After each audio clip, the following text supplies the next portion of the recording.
يا مساء الانوار. النهارده هنتكلم عن الداله اللي بتتصرف كانها GPS جوه الجدول، لانها بتشوف انت محتاج تجيب ايه من الجدول وترجع لك بيه. فالداله دي انت بتقول لها هتروح على انهي عمود وانهي صف، وهي ترجع لك باللي انت عايزه منه. ودي داله اندكس، او زي ما بحب اسميها GPS. نخش في الموضوع على طول، نخش في الموضوع. فانا عندي هنا شويه بيانات، عايز عن طريق كاستمر اي دي اجيب البرودكت كاتيجوري، واحنا كاتبين الداله هنا للتوضيح. فاجي هنا اكتب له الداله. فاول حاجه بيقول لي انا عايز الاريا، يعني انا هدور فين. اقول له دور لي في الحته دي.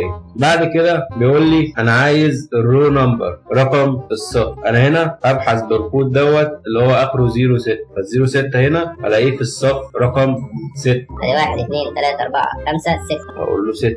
بعد كده بيقول لي انا عايز الكولم نمبر. فهنا انا عايز البرودكت كاتيجوري، فابتدي ابص البرودكت كاتيجوري عندي في العمود رقم كام. 1 2 3 4 5 6. تعال 6 6. فاقول له انت جاب لي القيمه اللي انا بدور عليها. مش بس كده، انا ممكن بدل ما اقول له البيانات دي كلها، انا ممكن بس اقول له بيساوي واكتب له المعادله اندكس.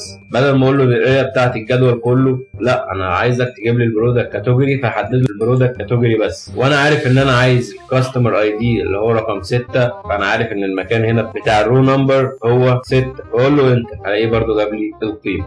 مش محتاجه حاجه يعني. فالخلاصه لو عندك جدول كبير، بدل ما تدور بعينيك وتتحول، خليك ذكي وخلي اندكس يدور بدالك. لان كل اللي عليك ان انت تحدد له العمود اللي انت عايز منه القيمه، وتقول له بس رقم القيمه اللي انت عايزها. ما تنساش تعمل لنا لايك وشير وسبسكرايب، واستنونا في فيديوهات تانية. سلام.